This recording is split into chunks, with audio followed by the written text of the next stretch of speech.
আসসালামু আলাইকুম প্রিয় বন্ধুরা, আশা করি ভালোই আছেন। আপনাদের মাঝে আজ যে রোগটি সম্পর্কে বিস্তারিত আলোচনা করবো সেটা হলো কর্নিয়ার ঘা বা কর্নিয়ার আলসার।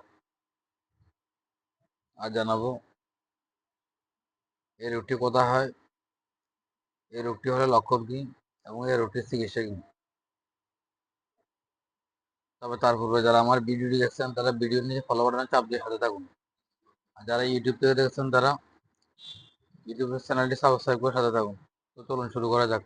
কর্নিয়ার ঘা বা কর্নিয়ার আলসার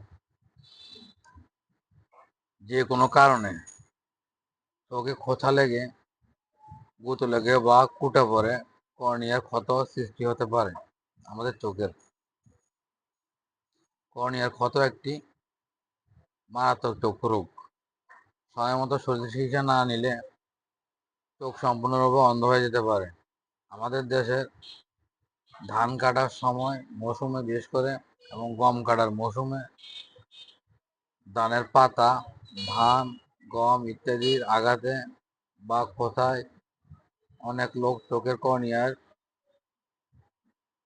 ঘাজনিত কারণে অন্ধ হয়ে যায়। এর প্রধান কারণ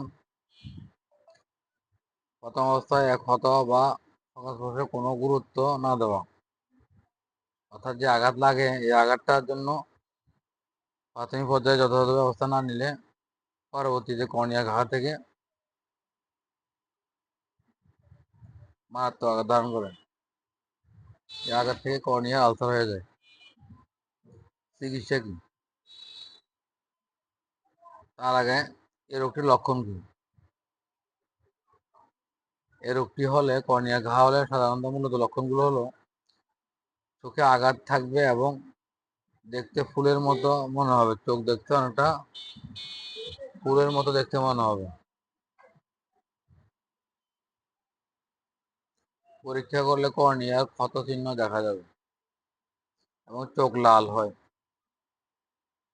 চোখ খসখস করে এবং ব্যথা হয়, চোখ থেকে পানি পড়ে এবং চোখে পানি আসে, চোখে আলো সহ্য করতে পারে না, চোখ বিশেষ করে আলো সহ্য করতে পারে না এবং ক্ষতস্থানে ইনফেকশন হলে ভিতরে পুঁজ হতে পারে, চোখে কিছুটি জমে অর্থাৎ ময়লা জমে এবং ফুটা চোখে থাকলে অসম্ভব খসখসানি লাগে অর্থাৎ খসখস করে।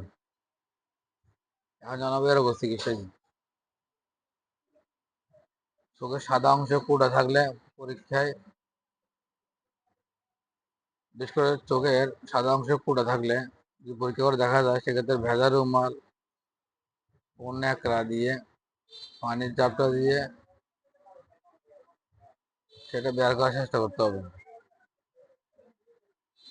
কুটা বের না করতে পারলে চোখে ঘষা বা চুলকানি করা ঠিক না, অর্থাৎ চোখে ঘষা বা চুলকানি করা ঠিক না। চোখের কালো অংশের উপর কুটা থাকলে বা বের করা না গেলে সেক্ষেত্রে অভিজ্ঞ চিকিৎসকের পরামর্শ নিতে হবে। অভিজ্ঞ চিকিৎসকের পরামর্শ নিতে হবে এবং সাথে সাথে আমরা একটি ওষুধ দিতে পারি অ্যান্টিবায়োটিক আকারে, সেটা হলো অ্যামোক্সিসিলিন গ্রুপের, সেটা হলো ফাইমোক্সি বা মক্সাসিল এই জাতীয় ক্যাপসুল দিতে পারি 500 mg, এক বড়ি দৈনিক 3 বার করে 5 থেকে 7 দিন খাবেন।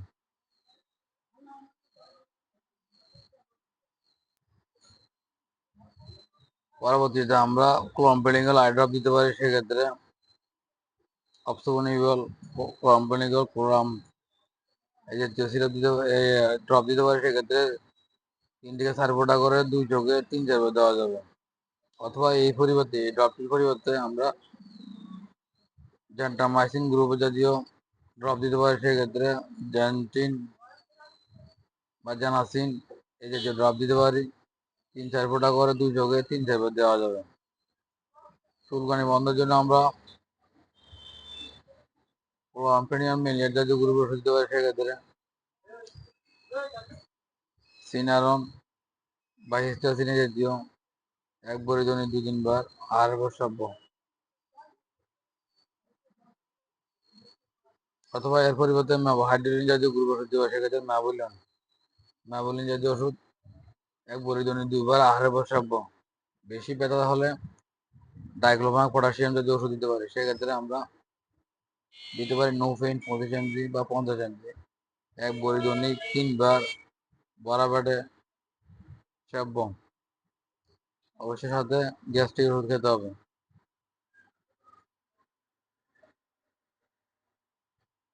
এ ধরনের রোগী আমরা বিভিন্ন ধরনের পরামর্শ দিয়ে সহায়তা করতে পারি, সেক্ষেত্রে বলতে হবে স্বাভাবিক পথ্য সকল খাবার খেতে পারবে। ফুটা খুব গভীরে থাকলে জোর করে বের করার জন্য চেষ্টা না করা উত্তম, এবং পুকুর নদী খাল বিলে এক সময় গোসল করা ঠিক নয়। যতটুকু সম্ভব বাইরে যাওয়ার সময় রোদে যাওয়ার সময় চশমা ব্যবহার করতে হবে, এবং অভিজ্ঞ চিকিৎসকের পরামর্শ অনুযায়ী চিকিৎসা করা উত্তম। স্টেরয়েড জাতীয় ওষুধ চোখে না দেওয়া উত্তম, এবং চিকিৎসকের পরামর্শ নিতে হবে। হ্যালো বন্ধুরা, আজ এ পর্যন্ত। আবারও ফিরে আসবেন নতুন কোনো রোগ সম্পর্কে বিস্তারিত আলোচনা করার জন্য।